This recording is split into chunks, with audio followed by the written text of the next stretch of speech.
Hey, what's up, J4K? I'm doing a part two because I realized that YouTube cut me off at about 20 minutes in. My video was 40 minutes, and this is why I hate YouTube, and I don't want to get into it, but YouTube started fucking with me when I started my Nipsey Hussle videos, and that's why I can't deal with YouTube. They mess up my videos, take pieces out of my videos. It's been a problem since I did my Nipsey Hussle video. Um, and I don't even know what to do about it because YouTube is free. It's not like I don't even know what to do. But I'm really frustrated because um, after you say something, you don't want to just repeat yourself all over again. But I realized that the video got cut off right when I was trying to explain to you all that the detective Anthony Cucinella was informed by a Crown Plaza staff member that he was in the kitchen the night of the party, and he was in the kitchen the night they were looking for Kanika. So I'm not going to start from the top. I'm going to leave that video where it's at, and I'm just going to start. I'm going to start here with the worker. Okay. So it says he is employed with Crown Plaza O'Hare Hotel. He worked the weekend of September the 8th through September the 10th. September the 8th was the party. September the 9th would be the night they were looking for her, right? Okay. He works from second shift from 3 p.m. to 11 p.m. His normal routine consists of walking the building and completing a list of various items. One of the items is to check the freezer and the cooler temperature readings. Okay? So he has to check the freezer and then go inside that first door and check the reading on the freezer as well as the cooler. All right. So on a daily shift, he receives approximately 10 house calls and 10 guest calls to complete. On September 9th at approximately 8 p.m., he entered the kosher kitchen. This would be the night that they were looking for Kanika. Okay? Kanika went missing at about 3:30 a.m. that morning. He's saying at 8 p.m. that night he was in the kosher kitchen when they were looking for her. Okay? But he was just in there to do his regular rounds. He says, upon arriving at the door, wait, hold on. On September 9th at approximately 8 o'clock, he entered the kosher kitchen. So he was in there. This camera is motion activated. Since he went into the kitchen, this camera should have captured him in the kitchen. Upon arriving at the door, he noticed the wood door was open more than normal. The door was also open more than he remembered the night before. So he's telling us that this is his regular routine to go into this kosher kitchen and check the temperatures.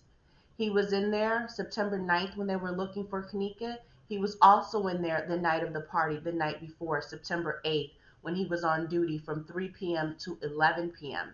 He says in his statement, the door was open more than he remembered the night before. He remembered going in there the night before. He remembered, duh, okay. So this is absolutely proof that this maintenance slash security, whoever he was in there the night of the 8th and the night of the 9th. Okay, that's important because remember, this same detective told us there was nobody in that kitchen before August 30th. He's telling us no, but this kitchen was unused, closed, shut off. The last person in there was in August 30th. This guy is telling us it's his job to go in that kosher kitchen every day and do his rounds and check the cooler and freezer temperature. He's telling the detective, yes, I was there the night of the 9th, and I remember from the day before how the door looked and what was in there, because he was in there. You see what I'm saying? So this is absolutely evidence that we don't have all the footage. What this officer collected was Crown Plaza sent him footage of Kanika walking into the kitchen. When the detective realized he didn't have all the footage, he wanted to know, well, what happened before this? They sent him footage from August 30th, 2017. And basically said nobody was in there the first, second, third, fourth, fifth, sixth, seventh, eighth, right? Um, this worker is telling us otherwise. But instead of going back to Crown Plaza and figuring out where's the footage for those dates, this officer is basically helping these employees cover this up. He's going to accept this, document it, and still call it an accident. What was he even doing there? Okay, I'm going to finish. Hold on. I'm going to finish. Okay. The door was open more than he remembered the night before. The door has been open unlocked for a few weeks, as he believes they began construction in that area. Given his observation, he entered the area thinking someone walked in there. So now he's back to he's telling the detective about the night. He thought somebody had walked back in there, right? While looking in the area, he checked the temperature reading and soon after received a call. So he went back to the freezer area to check the temperature readings. Mind you, wasn't Kanika's arm thrown over the door entryway? So wouldn't he have been able to see her? Isn't this how the manager said he discovered her and seen her because her arm was thrown this way, right? He's saying it looked like somebody had walked in there. Okay, he's responsible for doing rounds and checking these things out. Her body was definitely in there, the night of the 9th. She was found the top of the 10th right after midnight. So he's saying that he walked back there, but somehow didn't see her. Okay. While looking in this area, he checked the temperature reading and soon after received a call. It was from this front desk stating that someone defecated in the pool and needs to be cleaned. After spending approximately 1 minute in the kosher kitchen, he responded to the pool area. At about 8:40, he contacted his boss to notify him the pool needs to be shut down. Shortly after this pool incident, his shift ended at 11 p.m. and he returned home. The next day, his son saw on the news that there was an incident at Crown Plaza and informed him. This was the first he was aware of the incident. So this employee wants us to believe that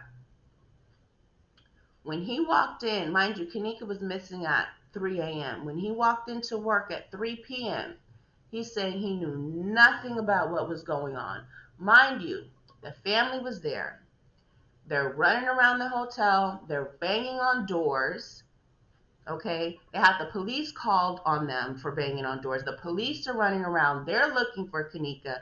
The hotel employees are receiving death threats at the front desk. Okay, he's the one doing rounds. Nobody told him, hey, when you do your rounds, check because there's a missing girl.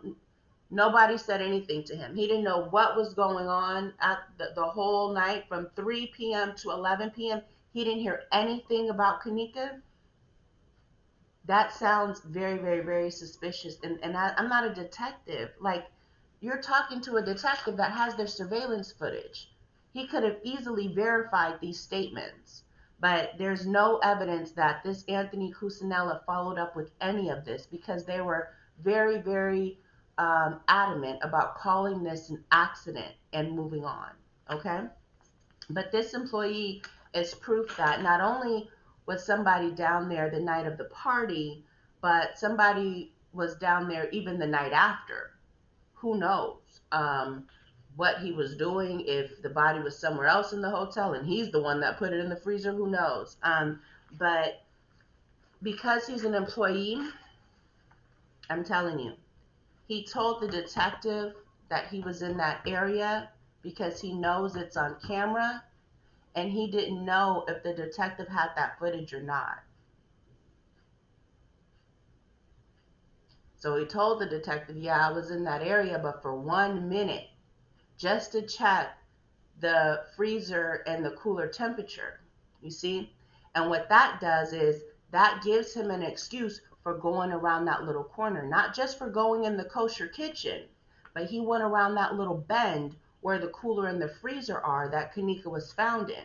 So he basically is covering his ass in case the detective has the videotape, okay? Because he doesn't know that his scandalous ass hotel didn't even give the detective the videotape, or maybe they did and the detectives cut it out and just didn't release that part to the public and cut whatever narrative that may have been associated with that piece of footage.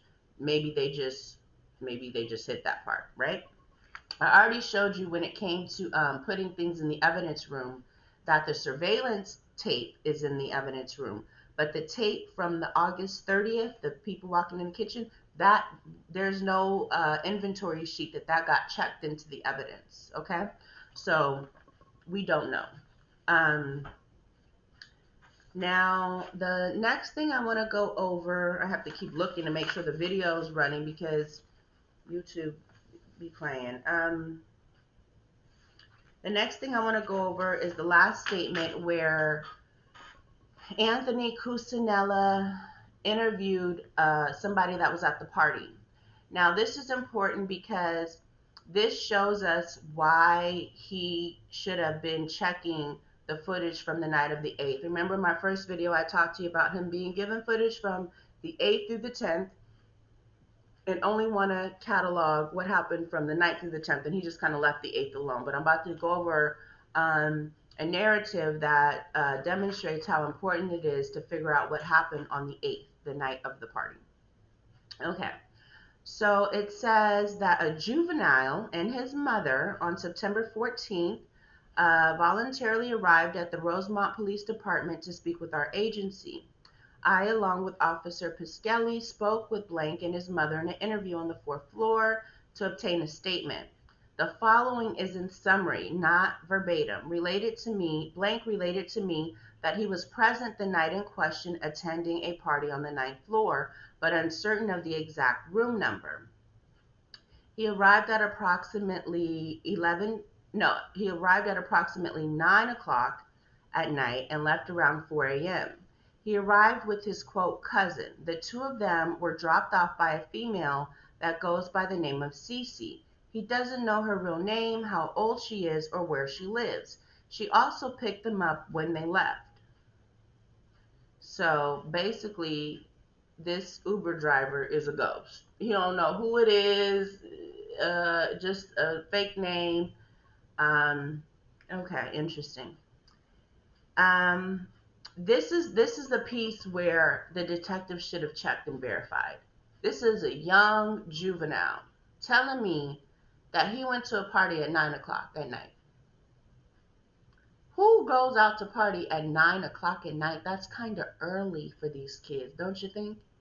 You're essentially, okay, we're just going to start there. He should have checked the videotape to verify if him and just his cousin came in the hotel at 9 o'clock at night and if they went straight upstairs to that party.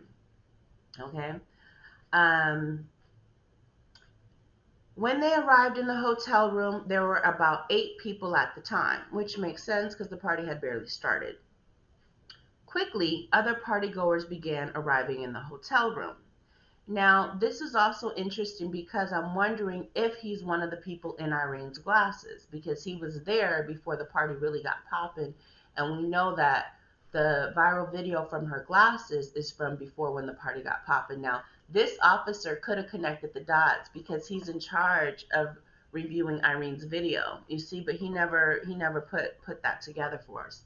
Okay, so it says, quickly the other partygoers began arriving in the hotel room.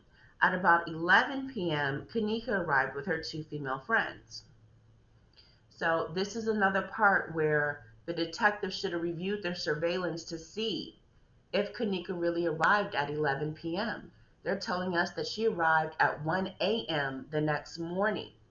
Could she have been there, left, and came back at 1 a.m.? This young guy is saying that she was there at 11. He didn't check that out. He didn't give a fuck, I guess. I don't know. So at approximately 11, Kanika arrived with 2 female friends. Kanika did not appear as if she already had been consuming alcohol or anything for that matter. Throughout the party, all in attendance began socializing with one another. From what he saw, there was alcohol and marijuana involved, but nothing further. He did not notice Kanika talking to anybody in particular, nor did he observe anybody bothering her or following her throughout the night. Blank recalls hotel employees knocking on the room door at 2 different occasions regarding noise complaints coming from that room. They agreed each time to keep the noise down, and staff never returned for the remainder of the evening. Blank only knew his cousin he came with, Kanika, and her 2 friends. All others in attendance he did not know or knew nothing about. So this guy is telling me he walked into a bedroom, which a hotel is a bedroom. That's a bedroom. It's a bedroom with a bathroom, sometimes a balcony. So he walked into somebody's bedroom, and there was about 8 people there, and he didn't know them at all because Kanika wasn't there yet, and he just chilled, and they're in a gang. Like, what? You, like, that does not happen. I'm sorry. Like, it's just a lot of mysterious pieces to this story. That he was there from 9 to 11, chilling with people he did not know at all. The fact that other people would be hanging out in a bedroom with 2 guys that they don't know. So all the other guys don't know these 2. Like, that doesn't make sense to me. All the other girls except for Kanika and her 2 friends don't know these 2 people, and they've got invited to this like private space. Okay, so that to me screams. Do you guys remember in the beginning people were talking about like gang stalking? You know, this points to something like that, something about like being targeted, set up. Like, this just doesn't make sense to me. So he only knew Kanika and her 2 friends. All others in attendance he did not know or knew nothing about. Kanika and her 2 friends left. So now he's basically given the story that they all talked about in that room. Okay, so he's given the story. 3 p.m. She was intoxicated and high from marijuana, which is a lie. There was no marijuana in her system. There was no alcohol in the final report. There was only alcohol in the amended report. Okay, so he's lying about she's smoking marijuana and all this. The other 2 weren't drunk. Um, they exited the room. They forgot the car key. She's in the hallway. They searched for 10 minutes. They found the keys and the phone. They left the room. They noticed Kanika was no longer there. The 2 people informed Kanika was gone. They left the room to look for her. This is another interesting point. Blank did not take any photos, videos, or posts to social media during the night in question to present. So he ain't posted to social media in 6 days or took a picture or anything with that phone. Okay. Um, Very suspicious, right? So that means when they were looking for her, you didn't post something. People were posting on social media, I hope they find you, we love you, and this and that. And then, when they all found out that it happened, there was RIP Kanika and all that. Like, so he went to the party for Kanika and her 2 friends. Okay, so then she's murdered, and you don't have nothing to say about it in 6 days. But some kind of way your mama heard something because your mama dragged you down to the police station and made you give a statement. You don't know nobody at the party but Kanika and her 2 friends. Kanika's gone. So one of those 2 friends said something about you to make you have to go down to the police station. Somebody gave your name up, right? So this is all very suspicious. He doesn't believe anybody would harm Kanika. At 4 a.m., Cece picked him up.